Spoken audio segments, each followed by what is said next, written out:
sangrando, sí, los tanques no te van a alcanzar. Mujer palestina, de tu ser florece un canto, libertad. Con tus lágrimas vas a tejer una bandera, levantar. No dejaré de nombrarte a ti, mujer palestina, que sigan brotando de la fuente cantos por ti, Palestina, Palestina, Palestina. Escuchábamos fragmentos de la canción No dejaré de nombrarte, de la artista chilena Paloma Hidalgo, dedicada a las mujeres palestinas que resisten heroicamente la violencia de la ocupación sionista que ha sufrido su pueblo durante décadas. La canción fue presentada el pasado 7 de marzo, cuando se cumplieron 5 meses del inicio de la escalada de violencia desencadenada por el gobierno de Israel contra el pueblo palestino en la Franja de Gaza. Lamentablemente, como suele ocurrir en situaciones de conflicto, son las mujeres, las niñas y los niños quienes sufren las peores consecuencias. Por esta razón, es crucial visibilizar la tragedia que enfrentan en Gaza y destacar las acciones que se llevan a cabo a nivel global en apoyo al pueblo palestino y para condenar el evidente genocidio de que son víctimas. En este nuevo episodio de La Nota, dialogamos sobre el tema y te comentamos sobre una iniciativa organizada por mujeres cubanas. Acompáñanos en los siguientes minutos de audio.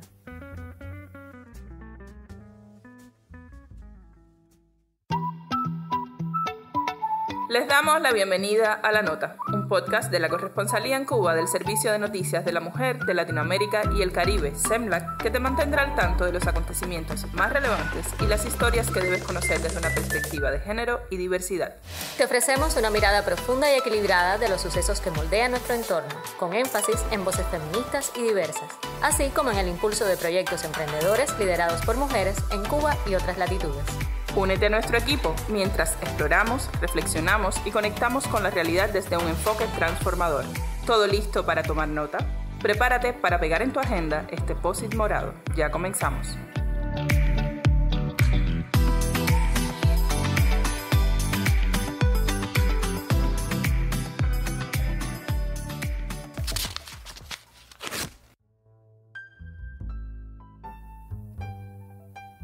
En 2022, la cantidad de mujeres y niñas que vivían en países afectados por conflictos superó los 600 millones, lo que representa un incremento del 50% desde 2017. La gran paradoja es que en un momento en que los civiles de todo el mundo requieren más asistencia humanitaria que nunca, se observa un aumento en el gasto militar de los países, el cual superó los 2.2 billones de dólares ese año. Así lo indicó un nuevo informe presentado por el secretario general de las Naciones Unidas, Antonio Guterres, sobre las mujeres y la paz y la seguridad, redactado por ONU Mujeres en nombre del sistema de las Naciones Unidas. El informe se ha publicado 23 años después de la resolución 1325 del Consejo de Seguridad, la cual urgía a todas las partes involucradas en conflictos a asegurar la protección de las mujeres y las niñas, así como a conseguir la plena participación de las primeras en los procesos de paz. Entre los resultados clave sobresale una verdad irrefutable. Ellas hacen frente a un creciente riesgo en los conflictos y están infrarrepresentadas en los procesos de paz.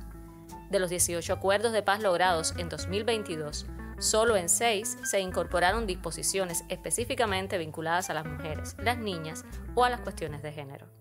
Asimismo, datos de la Oficina del Alto Comisionado de las Naciones Unidas para los Refugiados, ACNUR, estimó en 2023 más de 117 millones de personas desplazadas forzosamente, desplazamientos y conflictos que podrían revertir el avance de los derechos de las mujeres y las niñas. Las desigualdades de género estructural persisten incluso en situaciones de conflicto. Las mujeres suelen tener menos recursos, acceso limitado a servicios esenciales y poca representación en la toma de decisiones. Los efectos del género no solo afectan a las mujeres y las niñas, sino también a los hombres y los niños. Las expectativas y suposiciones basadas en el género moldean las experiencias de todas las personas durante los conflictos armados. Esto puede llevar a consecuencias problemáticas, como la selección de hombres y niños como objetivos de ataque o su exclusión de las estadísticas de daños incidentales.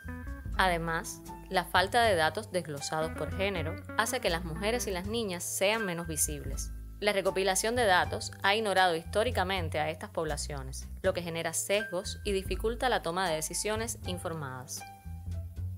La situación de las mujeres y las niñas palestinas, como parte de un pueblo que ha sufrido el despojo sistemático de sus tierras y derechos por parte del Estado de Israel, siendo víctimas durante las últimas 7 décadas de la inseguridad y reiteradas escaladas de violencia, es a día de hoy, quizás, uno de los ejemplos más ilustrativos de esta situación de desventaja y desprotección, que muta de región geográfica, contexto político o histórico específico, pero que en su base reproduce los mismos patrones de desequilibrio y vulnerabilidad a que este grupo humano se enfrenta.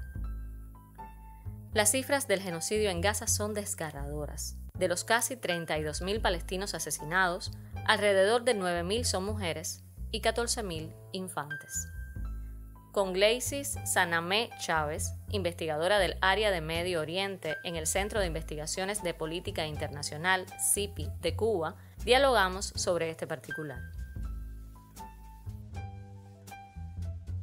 Primero que todo tenemos que tener en cuenta que el momento actual en el que se encuentra el conflicto Israel-Palestina es un momento de una escalada brutal y violenta como nunca antes habíamos visto en la historia de más de 70 años del Estado de Israel y que al mismo tiempo es la historia del conflicto, porque tenemos que recordar que la situación actual no empezó el 7 de octubre y eso a veces se olvida, sobre todo por las personas que no han mantenido el ojo puesto a lo largo de los años en esta disputa o en este conflicto de la región de Medio Oriente, pero es un conflicto que viene de más de 7 décadas. Por tanto, en el momento actual lo que sí estamos viendo es un nivel de violencia tan alto que antes no había estado sucediendo, en especial por la cantidad y el gran porciento de civiles que han sido perjudicados y asesinados, que, a partir de un total irrespeto a la legislación internacional. En ese sentido, se podría entender que se ha llegado a este nivel de escalada sin precedentes a partir de un acumulado de acontecimientos que obviamente tienen un nivel de tope o llegaron a un nivel de, digamos, de frustración en una de las partes, en este caso la parte palestina, donde ya se vio como vía necesaria para refrendar la causa el ataque directo hacia Israel, que nunca había ocurrido de la manera que ocurrió, específicamente con altos niveles de violencia, pero específicamente poniendo al descubierto ante el mundo la fragilidad del sistema de seguridad de Israel, que a lo largo de la historia se ha ido forjando o exponiendo como infalible ante los medios de comunicación internacionales, pero que en realidad no ha sido así, o por lo menos los servicios de inteligencia, si quisieron demostrar que no era así, lo lograron, porque realmente fueron penetrados por las fronteras y fueron atacados su población civil como nunca antes habíamos visto en la historia. En ese sentido, el momento actual de conflicto demuestra varias cosas. Además del nivel tan alto de violencia al que se ha arribado, demuestra, por una parte, los niveles tan altos de preparación que han alcanzado las milicias de la resistencia, que eran prácticamente impensables en un sitio o en un enclave bloqueado y, digamos, donde se frustra cualquier tipo de intento de oposición o de resistencia. Bueno, ellos demostraron a partir del 7 de octubre de la operación que llevaron a cabo los niveles tan altos de operatividad y de, digamos, de avances en la preparación de un ataque militar que han adquirido. Igualmente se demostró, como ya mencioné antes, los niveles de fracaso de la infalibilidad de la seguridad israelí, ya que fue realmente, como se demostró, permeada. Se ha demostrado también en el momento actual del conflicto los niveles tan altos de falta de apoyo real a la causa palestina, y eso es un fracaso para la causa, no solo palestina a nivel regional e internacional, sino para la causa de las posiciones políticas que buscan al menos el mínimo de justicia histórica sobre cualquier conflicto. y es realmente un problema para las relaciones internacionales, porque además de demostrar que Israel silenciosamente ha adquirido apoyo, o sea, ha adquirido apoyo silencioso a sus masacres, porque ya no vemos una actuación de los países árabes regionales aunada en función de la causa palestina. Todo ha quedado en discursos y en estrategias diplomáticas sin efectividad. También vemos, por otra parte, y de manera totalmente vergonzosa, los niveles de inefectividad y de falta de democracia que tienen los organismos internacionales, específicamente o especialmente la ONU, que tiene totalmente, y la Corte Suprema Internacional o la Corte Internacional de Justicia, que son organismos que en cierto sentido deberían tener una mayor efectividad y pudieran verse su brazo realmente de pena sobre los acontecimientos y lo que está desarrollando Israel sobre la población civil en Gaza, pero que no se están viendo. Entonces esa cantidad de fenómenos, o sea, todos esos aspectos lo estamos viendo actualmente con el conflicto, que realmente es lamentable. Omaina tiene 25 años. Desde sus 17 vive en Cuba, donde actualmente estudia la especialidad de oftalmología. Sus recuerdos de añoranza por su familia y por su pueblo se mezclan hoy con un miedo terrible, una incertidumbre cotidiana por la vida de los suyos. La violencia sobre Palestina la alcanza de esta forma a casi 11.000 kilómetros de Gaza. Desde niña conoce el sufrimiento de las mujeres de su tierra, y uno solo es su sueño, que reconoce como la única solución posible para el fin de la tragedia que vive su pueblo: poder ver una Palestina libre. Mi nombre es Omaima Al-Hawaya, soy residente de oftalmología en el Pando Ferrer en Cuba. La mujer palestina, como parte de la comunidad palestina, también ha sufrido de varias maneras durante muchos años. Desde el año 48, desde que empezó la ocupación palestina por el régimen israelí, la mujer palestina ha sido asesinada, ha sido prisionera, ha sido una madre que perdió a sus hijos o una hija que perdió a su madre y su padre quedó huérfana. También algunas han quedado lejos de familia por situación de la ocupación, por puntos de controles, etc. Lo último que está pasando ahora en la Franja de Gaza es un genocidio contra todo el pueblo palestino y también la mujer palestina. Pues desde el 7 de octubre hubo más de 9.000 mujeres asesinadas en la Franja de Gaza. De ellas hay un promedio de alrededor de 67 mujeres por día, de ellas 37 madres. O sea, ¿cuántos niños se han quedado huérfanos por culpa de la ocupación, del bombardeo? Pero aún así, pues la mujer palestina sigue siendo fuerte, sigue luchando, resistiendo, y vamos a seguir siempre luchando hasta liberar a toda Palestina, desde el río hasta el mar. ¿Qué edad tienes? Yo tengo 26 años. ¿Estás en Cuba desde qué año? Desde el 2015. Tenía 17 años cuando llegué a Cuba y a los meses acá en Cuba cumplí los 18. Yo vivo en Cisjordania. Mi mamá es de la Franja de Gaza. O sea, mis tíos y mis abuelos vivían, bueno, mis abuelos ya están fallecidos, pero mis tíos siguen ahora viviendo en la Franja de Gaza. Y yo no he podido conocer a mis abuelos bien por culpa de la ocupación, porque no me permitían pasar de la frontera de Cisjordania a la Franja. De hecho, hasta mi mamá ha estado, o sea, las veces que ha podido ir a la Franja de Gaza son como 2 o 3 veces, y pasaba años sin irse, y ahora sí lleva muchos años sin ver a sus hermanos. A mi abuelo lo conozco por lo que mi mamá me habla de él, y siempre, o sea, tengo ese celo de que mis hermanas mayores por lo menos han podido conocerlo y recibir su amor. Y yo no lo he podido hacer por culpa de la ocupación, porque sí, yo me acuerdo que lo podía llamar por teléfono normal, por el fijo, porque antes ya no había videollamadas ni nada de esto. Y a mi abuela solo la vi una vez. Yo solo estuve una vez en la Franja de Gaza cuando tenía 7 años y la vi 3 días, nada más. O sea, tenía permiso para 3 días de estar en la Franja de Gaza. O sea, yo sufrí de esa manera. Hay muchas más historias de mujeres palestinas que si empiezo a contarlas ahora nunca terminan. Porque, como le dije al principio, la mujer palestina ha sufrido de varias maneras durante muchos años.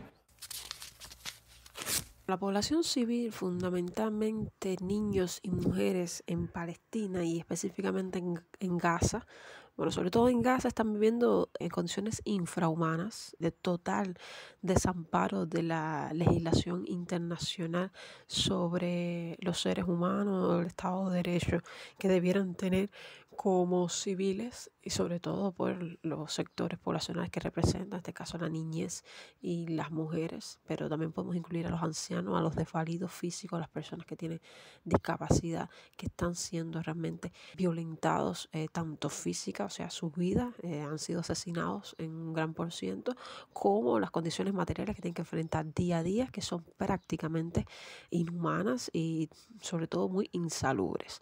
Por una parte, un ataque sobremanera importante a cuestiones como la natalidad y a cuestiones como la mortalidad infantil. En este caso, los índices de mortalidad infantil han aumentado grandemente por los bombardeos sobre civiles que han aumentado grandemente las tasas de muertos de menores, pero al mismo tiempo los niveles de natalidad afectados por el hecho de ataques también a mujeres embarazadas y a bebés. O sea, no hemos estado ajenos a la situación de impedir la entrada de recursos para la atención médica, la asistencia materna, la asistencia en las salas de neonatología, la asistencia de pediatría, y todo esto va mermando o va incidiendo en los índices de natalidad y de demográficos igualmente en sentido general para la Franja de Gaza, que como puede verse viene siendo un plan o una estrategia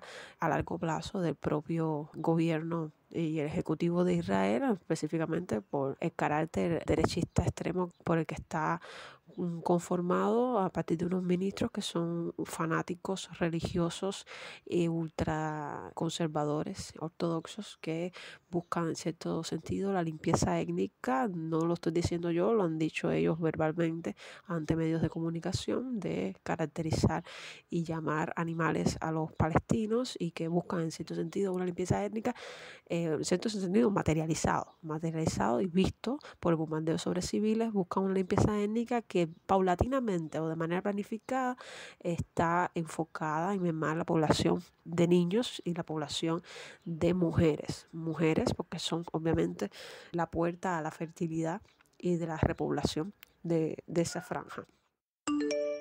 Es todos los días vivir con el miedo de que le pueda pasar cualquier cosa a uno de ustedes. Este miedo no me deja. Y esa preocupación, pero ¿qué vamos a hacer? Vamos a seguir luchando para que ellos puedan vivir mejor. No he tenido ninguna familiar mujer que hasta ha sido prisionera, pero he conocido, varias, y sé que todas sufren de manera, que no tengo palabras para expresarlo, que las mujeres se dejan en tiempo de periodo sin bañarse, están siendo violadas sexualmente con palabras, son cosas que uno a veces cuando lo piensa dice, ¿cómo puede una mujer aguantar todo esto? ¿O cuál es la Palestina que soñarías para tus hijos? para tu familia, para tus amigos? Una Palestina libre sin ocupación. Las condiciones, imagínate, o habría que imaginarse, ¿no? Las cuestiones de baja nutrición o de por lo menos la nutrición adecuada tanto en niños como en mujeres, la situación de las embarazadas o las mujeres que están en partos, primeramente ya sabiendo de la desnutrición y las condiciones de falta de agua, de falta de medicamentos. Ya de por sí el proceso del embarazo no se da de la mejor manera o de la manera adecuada que debiera tener una madre en gestación, sino que además a la hora del parto también han tenido que sufrir bajo fuego determinadas condiciones paupérrimas y de falta total de velar por los derechos de una mujer en este estado, además de, bueno, también traer al mundo a niños que en caso de que tengan problemas que los lleven a necesidades de atención especializada, a veces esos niños no pueden recibir esa atención. Por tanto, también daño psicológico importante sobre las madres, que ya viene daño psicológico incluso desde el propio embarazo. También situaciones de violación sobre las mujeres, violación mujeres y niñas que está dado por el propio momento de guerra, pero además entre las propias discusiones o el nivel de estrés que pueda haber se están gestando a nivel intrafamiliar por el mismo hecho de la movilidad, del tema de ser refugiados, de ser desplazados, de estar en campos de, digamos, de hacinamiento, donde tienen que convivir con muchas personas, donde la situación de privacidad es bastante precaria. Todo eso crea un nivel de desamparo, un nivel de indignidad, un nivel de violencia sobre derechos básicos de esas personas, tanto niñas, niños, mujeres, ancianos. Para Mariana Camejo, joven periodista y feminista, hablamos de que la situación actual en Palestina es desesperante y representa una crisis total. La gravedad se refleja en la falta de acceso a alimentos y la ausencia de seguridad física. Es alarmante que la vida misma esté en peligro en esta región, donde las mujeres y las infancias son las más afectadas, como lo demuestran las cifras de muertes. Hoy la población de este enclave se debate, si antes no le alcanzan las bombas, entre las dificultades que existen para satisfacer las necesidades básicas de reproducción de la vida. Estamos hablando de una situación de desesperación y crisis total por la gravedad que implica ni siquiera tener para comer y no tener tampoco la seguridad de la integridad física. No hay seguridad para la vida y es lo más grave de lo que está sucediendo en Palestina. No hay seguridad para la vida de nadie. Y claro que las cifras de muertes siempre son mayores de mujeres y niños, o sea, ahí están para verlas. Y en estos casos, que sabemos además que hay un montón de gente herida, sobre quién recaen los cuidados siempre recaen sobre la mujer, de manera que va más allá del peligro que hay para la vida, sino de cómo está cambiando todo el tiempo drásticamente la situación de mujeres a las que se les está viniendo encima todo el rol de cuidados cuando están perdiendo a toda su familia, o sea, porque es lo otro aquí, o sea, aquí hay familias enteras desapareciendo. Lo que está haciendo Israel en Palestina es un genocidio. El otro problema central aquí es la cantidad de niños que están quedando sin amparo y que están quedando sin familia, cantidad de niños a los que las familias enteras les están desapareciendo de pronto, lo que significa que hay una crisis humanitaria de grandísimas proporciones, porque no solamente está el peligro para la vida de los niños, sino el hecho de que los niños están quedando desprotegidos, desamparados y que además son niños traumatizados, o sea, traumatizados por son niños y niñas que están en medio de un conflicto que además no parece que haya ninguna intención de terminarlo, a no ser que sea con el exterminio general de la población. Hay otro problema central que tenemos que pensar aquí y que se está viendo y que lo está visibilizando todo el tiempo, las redes sociales y es el asunto, por ejemplo, de los costos que hoy tienen poder recibir una tienda de campaña para estar, poder conseguir un baño. Hay personas denunciando que hay corrupción en los trámites para salir a través de Egipto. O sea, que en medio de la situación tan difícil que están viviendo, hay un costo de vida y hay posibilidades de acceso que están pasando por tener poder económico y que no todas las personas en Gaza lo tienen. Ahí están todas las campañas de GoFundMe, todas las campañas de recaudación de fondos para intentar sacar a personas de Gaza, intentar sacar a familias. Pero el asunto es que hay familias diciendo que poder conseguir una campaña que viene por ayuda humanitaria cuesta $800. Eso es grave. ¿Cuáles son entonces incluso las condiciones en que se están entregando la ayuda humanitaria cuando llega allá, cuando ya está allá, cuando está en suelo palestino? Es muy complicado y por supuesto que esas mujeres y esos niños que se están quedando sin familia o que se están quedando solos, les es mucho más complicado poder conseguir alimento. Estamos hablando de algo tan básico como el alimento. ¿Qué van a poder conseguir? Tiendas de campaña para intentar estar algo más seguro, si es que se puede decir que puede haber seguridad allá adentro. Entonces, esos son todos los desafíos y que vuelvo a repetir, desafío es una palabra muy corta y muy limitada para poder describir y calificar lo que está sucediendo con las mujeres, las niñas y los niños en Gaza. Y ya estamos en Recuento Semanal, la sección que te pone al tanto de lo más actualizado en nuestra agenda. Anabel Antuña Alfonso es la invitada en el nuevo episodio de Cubanas, una serie de entrevistas donde damos voz a mujeres de diversas procedencias, con experiencias de vida y trayectorias profesionales destacadas, quienes nos hablan en primera persona de sus luchas, retos e ilusiones. Esta joven sueña con una Cuba que permita a todos ser felices, una Cuba en transformación. Más que soñar, actúa para lograrlo desde su militancia feminista, que para ella es lucha por una vida digna y colectiva. Recién graduada de Sociología en la Universidad de La Habana y actualmente investigadora de la Facultad Latinoamericana de Ciencias Sociales, Flaxo, en el área de Políticas y Desarrollo, Anabel considera que el feminismo trasciende la lucha por los derechos de la mujer y apuesta por una manera de sentir, pensar y relacionarse diferente en defensa de los derechos de todas las personas. Llego al feminismo por la educación que mi mamá me dio. Descubrí ahora, de grande, que muchas cosas que hacía de niña para mí normales, pude hacerlas gracias a que mi mamá es feminista y no tenía prejuicios. Eso sembró la semillita, comentó a Semblak.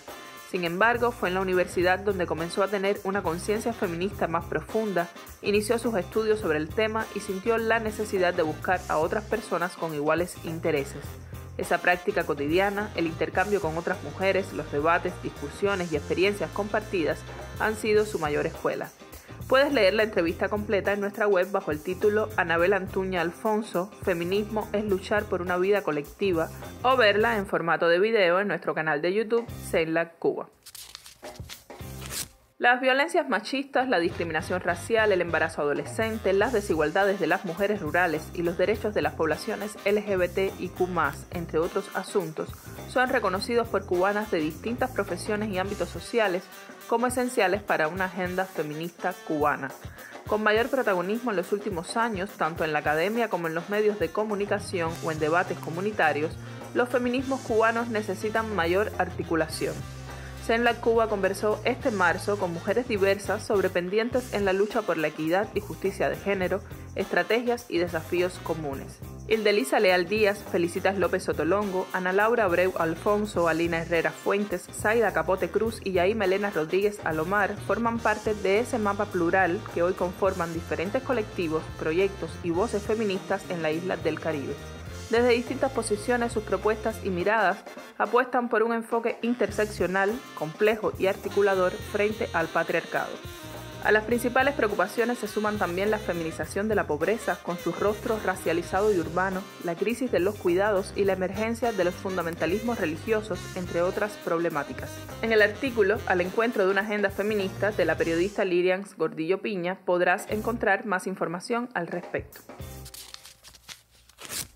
También fue noticia en nuestra web el encuentro de un grupo de mujeres en el espacio de reflexión Emprender siendo mamá, donde compartieron experiencias diversas y desafíos que van desde la gestión del tiempo hasta el autocuidado, la delegación de tareas y la necesidad de promover entornos amigables con la infancia donde las mujeres puedan participar sin que la presencia de hijas e hijos sea un impedimento. La iniciativa surgió como una necesidad personal de contar con un espacio donde madres emprendedoras encuentren reflejadas sus realidades y su vida cotidiana, explicó Sailín Pérez Aldívar, líder del proyecto Los Colores de Isa, quien convocó a la cita el 6 de marzo en la Casa de Orientación a la Mujer y la Familia del municipio de Plaza de la Revolución en La Habana. Queríamos vernos porque no estamos solas en nuestras luchas diarias. Otras mujeres enfrentan desafíos similares y encuentran soluciones, dijo a Semblak en referencia a situaciones que suponen lidiar con el estrés de la vida diaria, el trabajo, las responsabilidades laborales y la crianza de hijos e hijas. Pese a nuestras diferencias, compartimos problemas similares y necesitamos conocer cómo otras mujeres logran sobresalir por encima de necesidades, carencias y desafíos, dijo al término del encuentro, del cual salieron ya conectadas en un grupo de WhatsApp y con la aspiración de reencontrarse cada 3 meses. El enfoque principal fue el autocuidado y la necesidad de priorizarnos nosotras mismas, evitando castigarnos y culparnos excesivamente, además de aprender a gestionar nuestros tiempos, señaló la emprendedora. Por último, te recomendamos el artículo Legislaciones y brechas digitales de género, una mirada desde Cuba, donde la periodista Rachel Morales Hernández hace referencia a temas como la importancia de contar con estadísticas que relacionen género y tecnología para poder identificar brechas y, en ese camino, contar con indicadores nacionales y proyectos de investigación que permitan abordar el problema de manera efectiva. Escúchanos desde iVoox y YouTube. Si das clic en redcenlac-cuba.net podrás tomar notas sobre estas y otras importantes temáticas.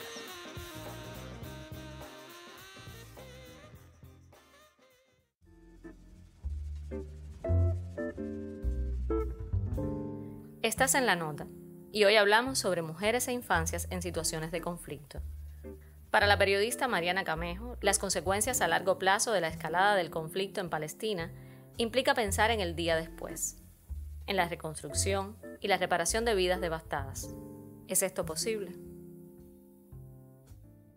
Después que pasa este periodo de agudización del genocidio, porque en la práctica la palabra genocidio es mucho más certera de lo que está pasando allí, a pensar en hablar en un conflicto, ¿no? Más allá de que lo utilicemos todo el tiempo.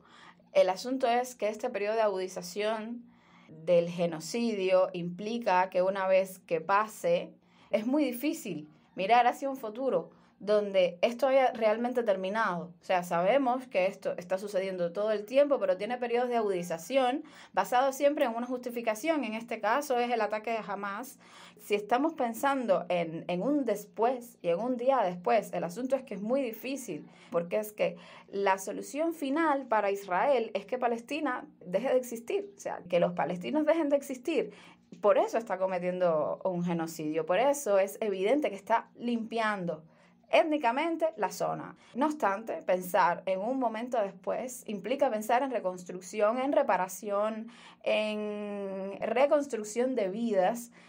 ¿Cómo es posible eso? Cuando lo primero de lo que estamos hablando es de niños que han perdido todas sus familias, de mujeres que han perdido todas sus familias o de mujeres que quedan al cuidado de personas gravemente heridas, gravemente dañadas también, a nivel psicológico, a nivel emocional, personas con un sentimiento de inseguridad que se aloja dentro y que daña emocional y psicológicamente a las personas para el resto de la vida. Estamos hablando de cosas que, si estuviéramos pensando en ese día después, hay cosas que no se van a resolver nunca. Cosas en ese primer momento que no se van a resolver nunca. Pero en segundo lugar, el asunto es que incluso aunque hayan reparaciones, aunque hayan construcciones, reconstruir la ciudad o intentar rescatar cosas a nivel económico es una tarea gigantesca. ¿Y de dónde van a salir esos recursos? ¿En qué condiciones van a ser? O sea, es muy difícil pensar en un día después sin ver que el día después tiene un coste altísimo y que realmente es muy difícil reconstruir un espacio que ha sido tan intencionadamente destruyendo las instalaciones humanitarias, las instalaciones sanitarias, educativas. Es muy difícil. Entonces, las consecuencias a largo plazo es que, más allá de que pensemos de lo difícil que puede ser ese tiempo de reparación, de construcción, es que es muy complicado. Es decir, no se pueden reparar vidas. No se pueden reparar vidas. No podemos traer a los muertos a la vida. Y eso no va a repararse nunca. Eso siempre va a quedar ahí. ¿Qué es lo que se está construyendo hoy en Gaza? Hoy en Gaza se está construyendo sufrimiento. Eso se está construyendo porque se está destruyendo la vida. Históricamente, Cuba ha respaldado la causa del pueblo palestino, tanto a nivel institucional como desde la sociedad civil. Se han alzado voces en diversas formas para denunciar el genocidio perpetrado por Israel. Uno de los ejemplos más recientes es la acción organizada por un grupo de mujeres bajo el nombre Acción por Palestina. La coordinadora de la iniciativa, Aniet Venereo Pérez Castro, explicó que se trata de un llamado de atención. Convocaron a 76 mujeres, el mismo número de años que ya dura el conflicto, para crear videos cortos de 30 segundos destinados a las redes sociales. En ellos cortan su cabello como forma de denuncia y se expone qué ocurrió ese año en específico. Esta propuesta busca desmontar el mito de que se trata de solo 5 meses de genocidio, en respuesta a un ataque específico de la organización Hamás.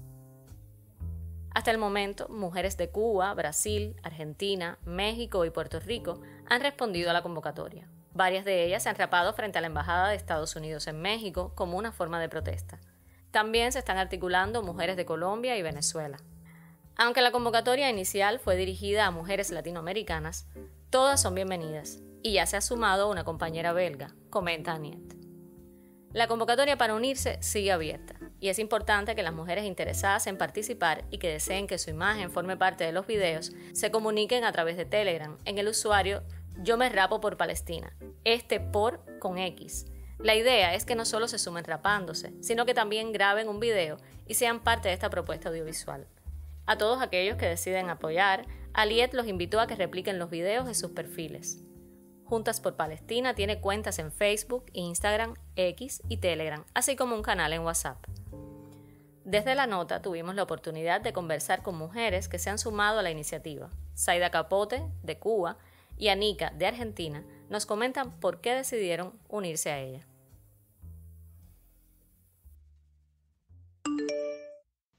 En mi caso, tomé la decisión de unirme porque, por difícil que sea desprenderse del pelo, no significa nada, pero nada frente a la aniquilación de la vida que está padeciendo el pueblo palestino. Y porque me parece una declaración muy potente de que estamos juntos al pueblo palestino contra el genocidio sionista y esperando que de una vez por todas haya justicia. Como cubanas yo creo que es importantísimo que nos solidaricemos con el hermano pueblo de Palestina porque a nosotras también nos ha tocado enfrentar la barbarie imperialista, el colonialismo. Somos parte del mismo espacio de resistencia. Nosotros también tenemos territorio ocupado en la base de Guantánamo, nosotros también hemos sido víctimas. Hay un espacio común de lucha que nos reúne con el pueblo palestino.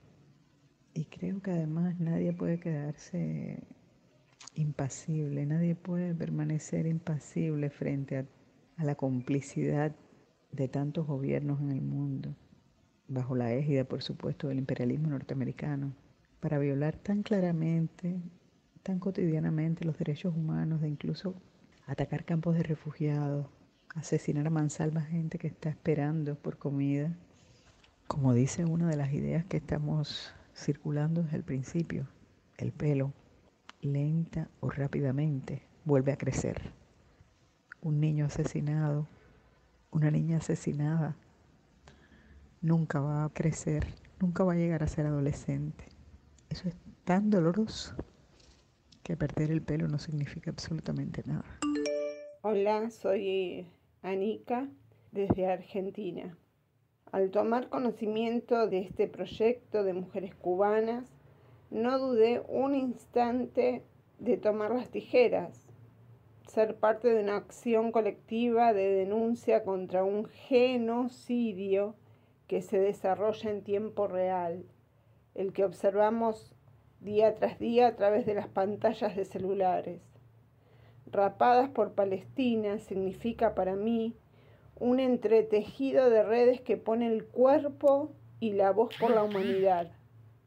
Nuestro despojo visibiliza el horror, el terrorismo sionista. Frente a la falsedad del relato histórico impuesto, muestra la verdad, el dolor y la resistencia de las infancias, mujeres, hombres del pueblo palestino digno y soberano. Extiendo mis manos, mi desnudez, para construir puentes humanizadores. Gracias a todas.